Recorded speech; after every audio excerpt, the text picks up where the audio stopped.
On December 12, 2015, after intense UN talks at COP21 in Paris, 195 nations agreed the world's first universal climate accord to limit global warming to well below 2 degrees Celsius and 1.5 degrees Celsius if possible. It's the culmination of 2 decades of diplomacy over how to divide responsibility and financing between rich and developing nations, between the worst polluters and countries most vulnerable to climate change.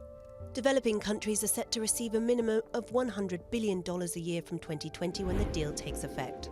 Since the first Summit on Sustainable Development in 1972 in Stockholm, environmental issues have slowly crept up the international agenda.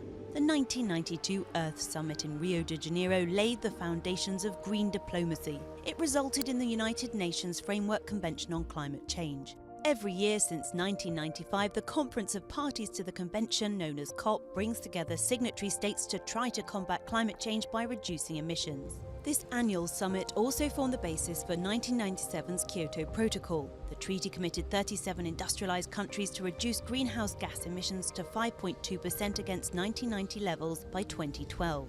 But no restrictions were imposed on developing countries like China and India, despite both being significant polluters. In 2009, COP15 in Copenhagen failed to deliver a new global treaty. It ended instead with a non-binding agreement to take action to keep temperature increases below 2 degrees Celsius without explaining how this would happen. The COP17 summit in 2011 resulted in the Durban Platform for Enhanced Action, committing countries including the United States and China to deliver a new legally binding agreement in 2015.